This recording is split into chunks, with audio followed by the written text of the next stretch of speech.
Love in America is brought to you by Gold and Diamond Source. The Gold and Diamond Source has been in business for nearly 4 decades and is one of the largest family-owned jewelry stores in America. We have the largest selection of white and fancy colored diamonds and gemstones you'll find anywhere. We also have private areas for VIP viewings. Only at the Gold and Diamond Source. Everyone has a story to tell. It's my mission to tell it. Unscripted, unedited. We are on the record.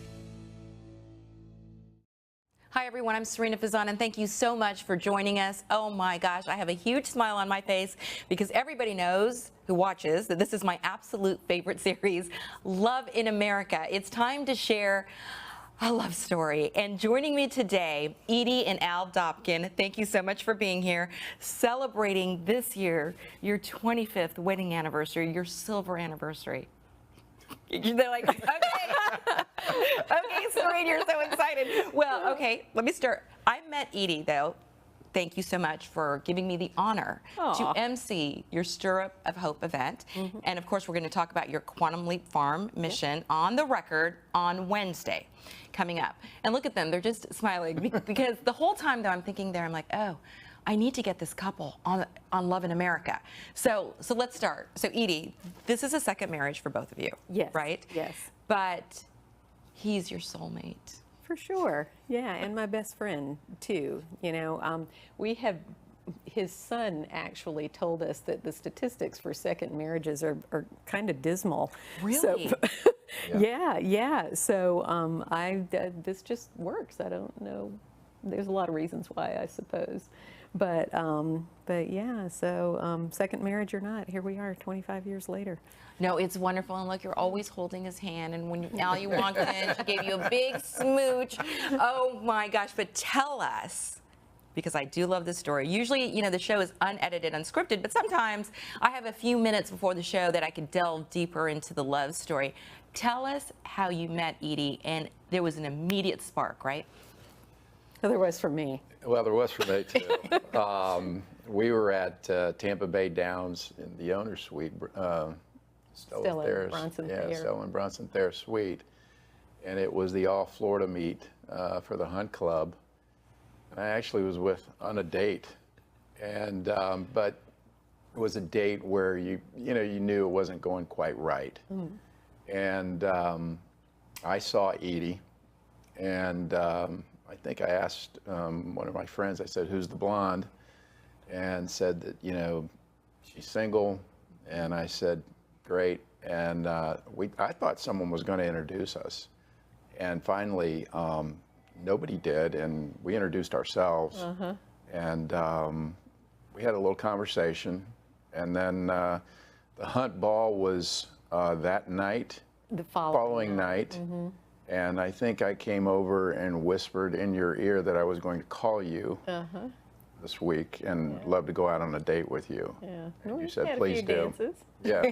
You had a few dances at the ball. Yeah. So, okay, I love the story, though, that you came in with another date because, Edie, now tell your version, like how you opened the door and everything. So, so I was there with a friend that I had played polo with before, and his name was Bill, and he was a horsey guy too, and so he had introduced me to South Creek Foxhounds, the local fox hunting club, and anyway, I had joined and Al had joined the same year, right? We were both kind of newbies to the club, and this all Florida meet is kind of a week of partying. And anyway, so this was the first event for the All Florida meet, and it was a day at the races, and Bronson and Stella Thayer are nice enough to let the Hunt Club use their owner's suite for that event. So it's very, very nice. Anyway, so I'm sitting there with Bill and his mother, and I don't really know that many people, and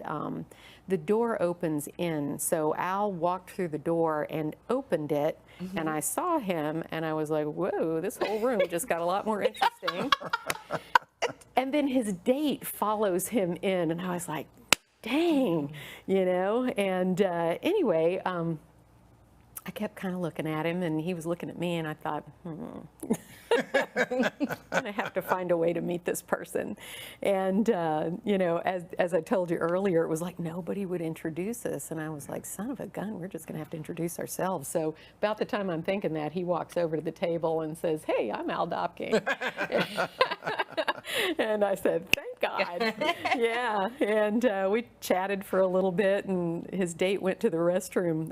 That's when he walked over. His date went to the restroom, and I said, so what's with the redhead? And he said, it's nothing. It's a second date. We're going to the hunt ball tomorrow. You going? And I said, well, I am now. And anyway, so we went to the hunt ball and had a little more conversation, and it's, you know, it's one of those things where everybody dances with everybody and that kind of thing, and we had a few dances and made plans for another date or two, and the first date was pretty interesting. Ooh, tell us about the first date. Well, I had a saddlebred horse. Oh, that's right, we went to the horse show. Named Grimace. And we were trying to show the horse so I could sell the horse.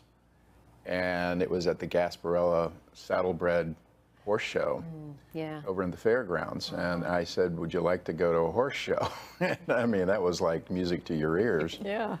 And I said, also, then we'll go to Four Green Fields, which the old Four Green Fields in Tampa, afterwards. And then I think we had something going on at Derby Lane that night. We met some of your friends it was there. It was a That was a long day. It was a day and a night, right? Yeah, Okay. yeah. So the horse show did very well. Grimace won the blue ribbon. Congratulations. Yeah. Right? And Good omen, too. Yeah, good omen. Date's off to a great start. Yeah. And then we went to Four Green Fields and had a ball with the guys in the hunt club. Yep. Yeah. And then we went to Derby Lane. A bunch of people. And with some people that I worked with at Smith Barney at the time. And we had a lot of fun. Yeah, sure did. Now, how long after that when you guys first met, was that first date? Just a few days? Week. Maybe a week, I think it was a Friday. Yeah. It was a Friday. Yeah. Yeah.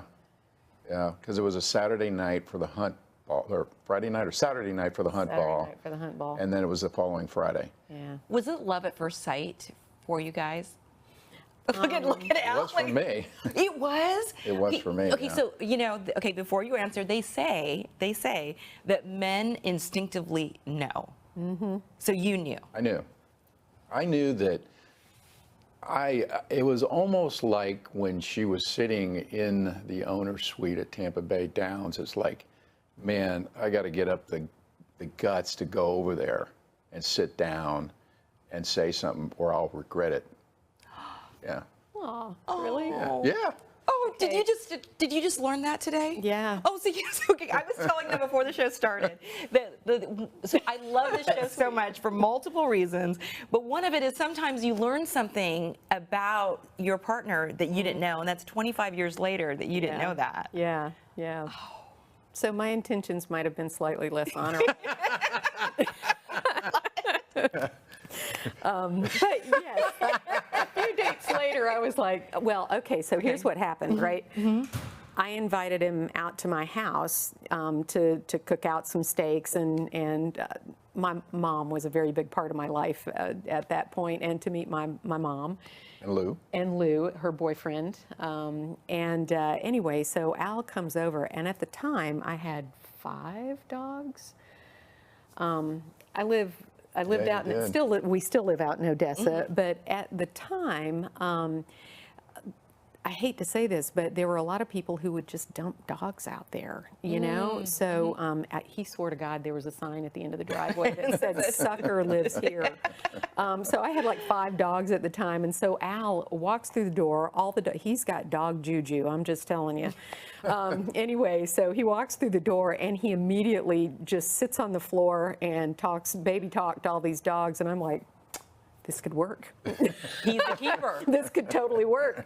Yeah, and I sort of knew then. Really? Yeah. And then, of course, my mom liked him. And I was going to ask you that. So what was your mom's impression? Oh, my God, she loved him. She liked my calves then.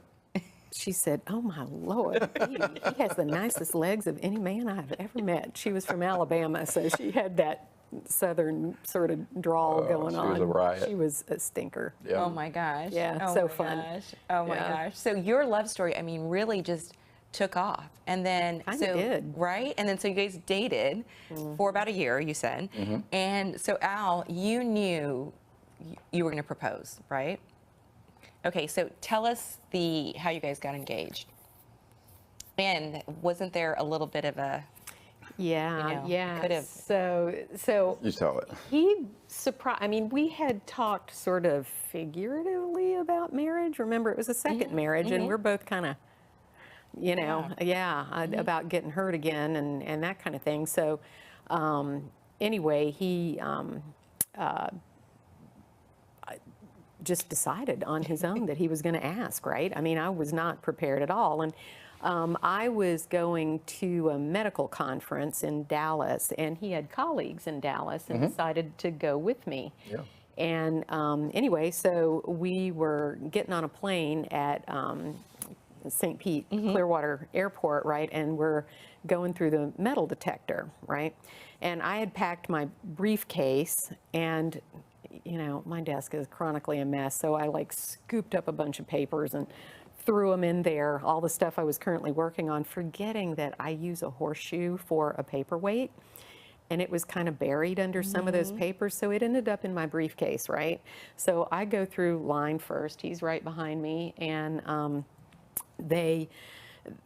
my briefcase goes through the metal detector, and so they call me over to have me open the briefcase and see what's in there. So all that kerfuffle's going on, and I hear somebody, I guess the attendant at the metal detector, Al's going through behind me, and she goes, "Ooh," and makes a big deal out of it. And I thought, yeah, he's great looking. I'd make a big deal out of him too.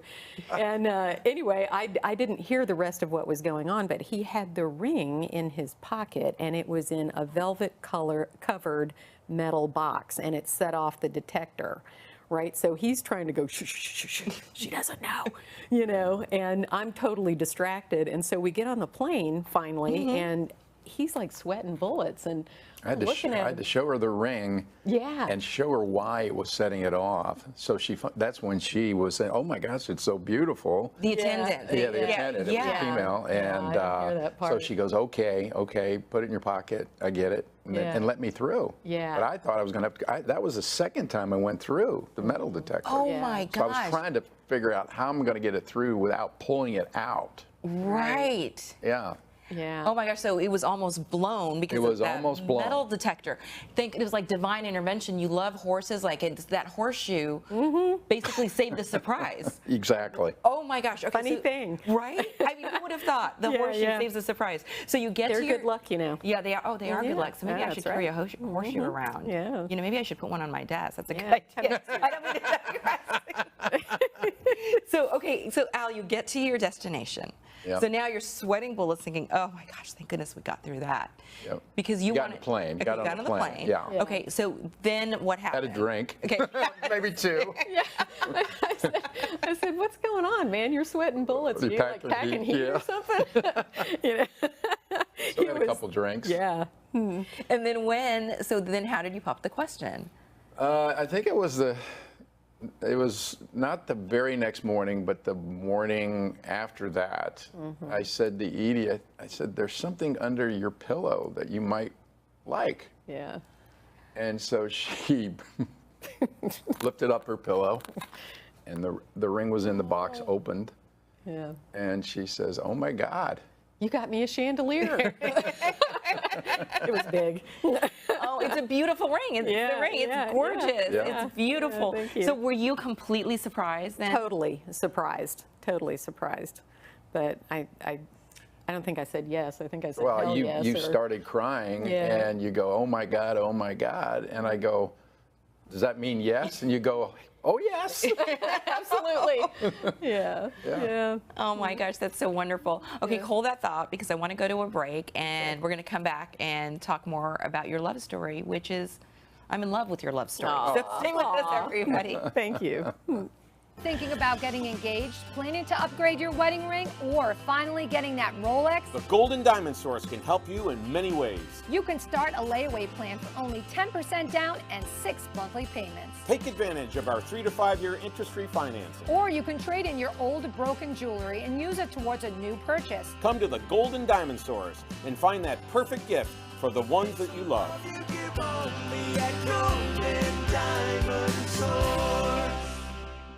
Emily is an affordable gold and diamond jewelry line. It really hits any price point between $150 to $1,000. Anyone can afford it, anyone can wear it. You can stack it just like these bracelets. But it is a really beautiful line, and it's just nice because it's just a good starter piece, you know. You don't want jewelry that's going to turn your skin green. You're going to want jewelry that can have value and last you a lifetime, and that's what Emily has to offer. Hi everyone, welcome back to Love in America. I'm here with Al and Edie Dopking. Oh my gosh, you guys are celebrating 25 years of marriage. So it's 25. You were married on January 25th, so it's your golden anniversary and your silver anniversary at the same time. So I'm like, oh my gosh, we need to have them on the show. Yeah. But you know, you both brought up something at the very beginning of the show, and you said this is a second marriage for both of you. Mm-hmm. But you were talking about the statistics for second marriages, but clearly that they were dismal. Yeah. You know, you said, but clearly for you guys, I mean, you beat the odds, wouldn't you say? Yeah. You know, I went to a fair amount of counseling after my first marriage, you know, trying to figure out what part of, you know, I hate to call it a failed marriage, but, you know, failure is part of success, right? Mm-hmm. So I wanted to figure out what parts of the failure I could own and what parts I couldn't take that were beyond my control, you know, and how not to go through that again. And I know one of the things my counselor said to me is that we tend to get in a pattern when we pick our mates, and that sometimes the patterns aren't the healthiest. And then when I met Al and I introduced him to my counselor, she said, oh, you definitely broke your pattern. So I thought that that was a really good, she did too, thought that that was a good thing. So I also feel like, I think I mentioned to you that there's no perfect relationship, mm-hmm. right? I feel like we are perfectly imperfect. Mm-hmm. I love that saying. Yeah. And that this is a conflict-tested relationship. We have been through some tough times. We lost our mothers, and I lost a brother, all within short succession.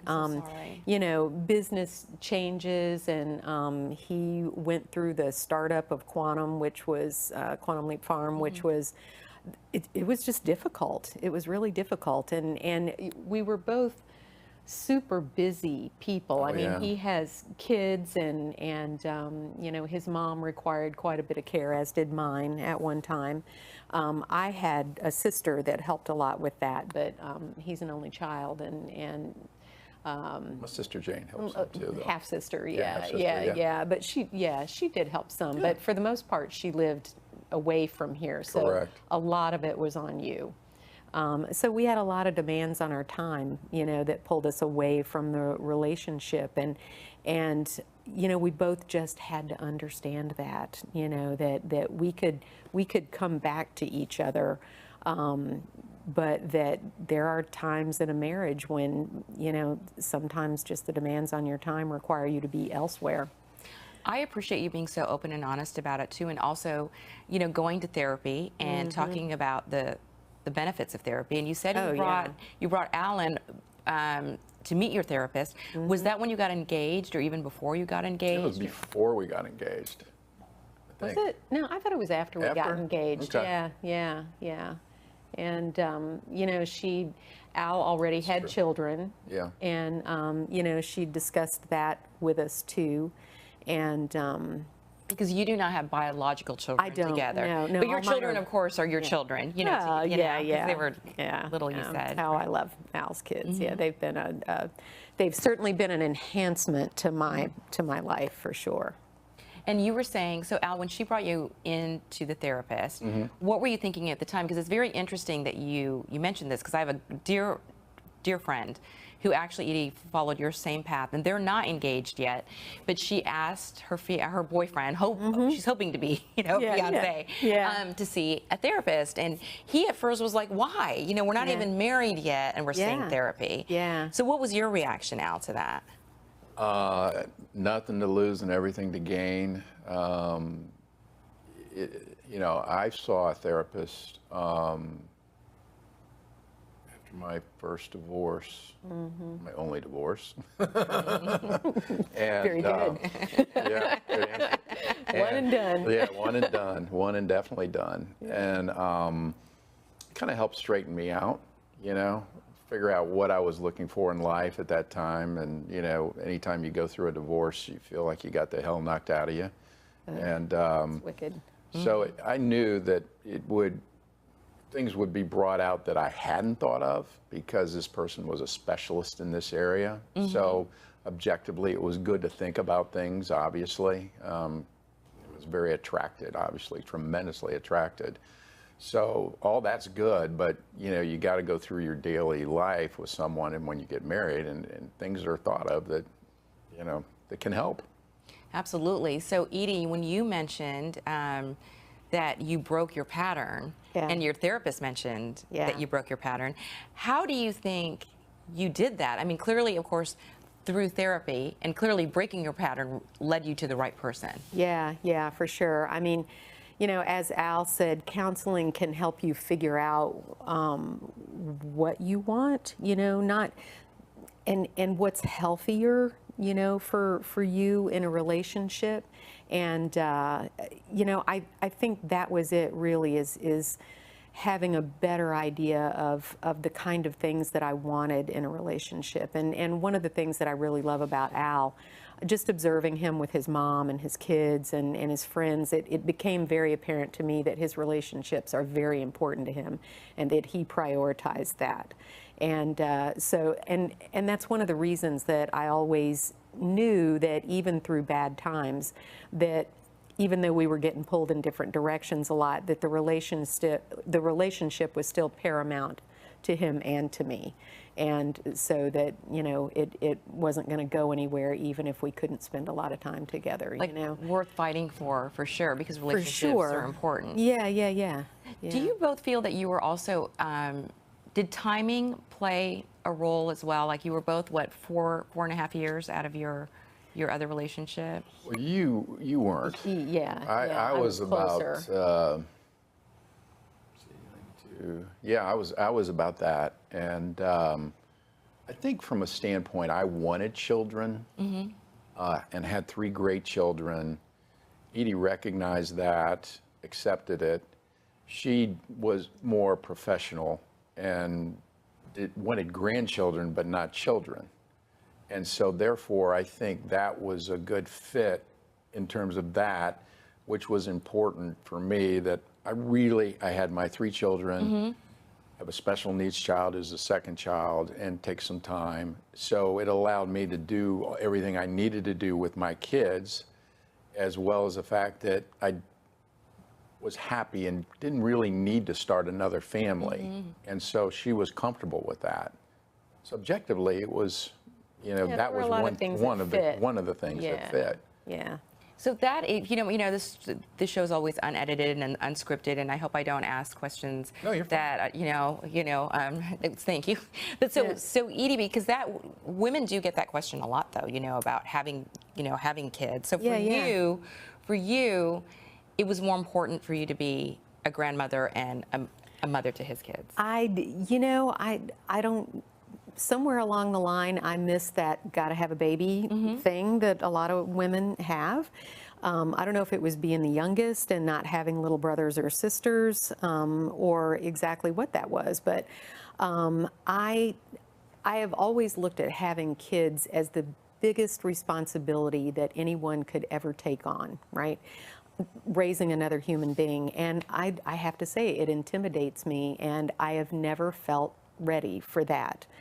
But I just loved Al, and I loved his kids. They are just great human beings. So it was easy. And you know, one of the things that my counselor had told me too is that, look, you really don't want to be their mother. They have a perfectly good one. She lives 20 minutes from you.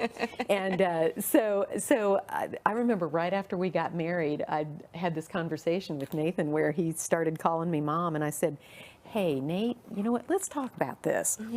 You can call me Edie, let's be friends, but I said, you know what, I don't ever want to diminish your mom's role in your life. She carried you for 9 months. She birthed you. She wiped your butt when you were a little kid. And I've not done that, right? I don't think I've earned that position. And that, you know, I know a lot of mothers, a lot of second marriages where people do jump in and they do become that child's mother.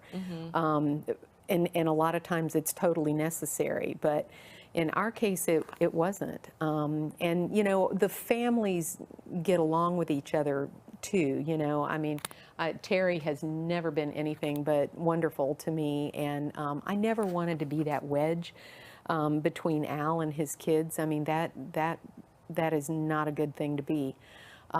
So we were always just very friendly. I mean, it's our tradition now that every Thanksgiving and every Christmas, the whole family is together. We're all together. You know, Yeah, in-laws, outlaws, exes, you know. No, and that's wonderful, and that's what love should be about. Yeah, right? yeah. Absolutely. Yeah. So you guys have given us such great advice, honestly, throughout the show.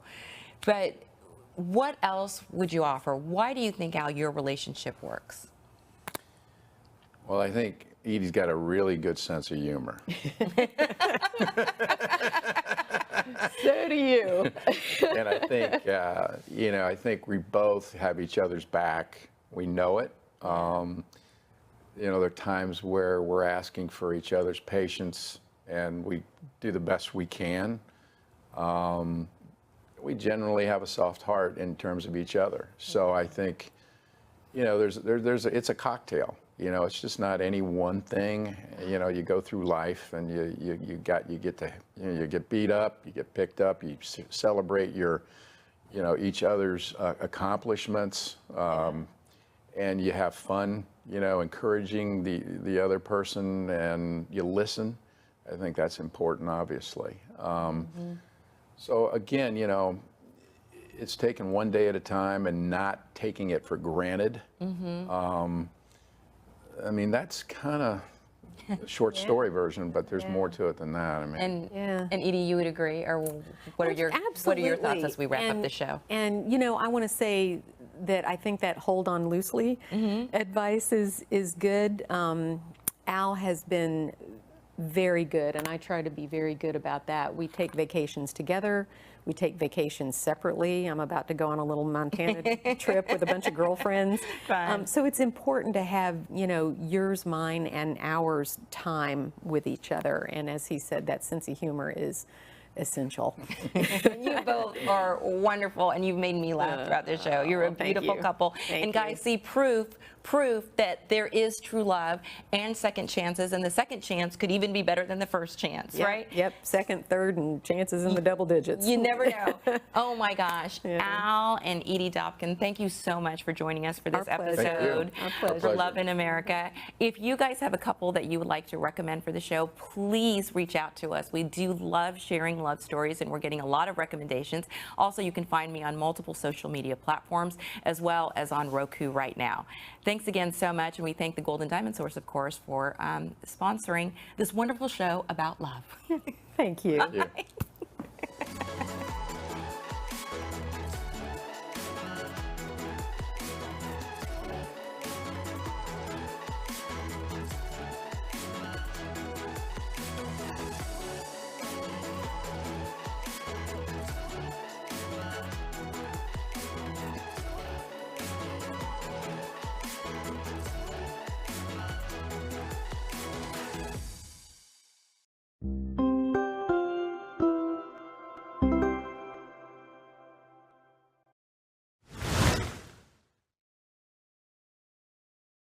The first-time diamond buyers should feel comfortable coming here because our selection at the Golden Diamond Source is as large as you can imagine. So they don't have to worry about going to a store and feeling pressured about buying something. We educate them, and they can make the right choice based on what's important to them.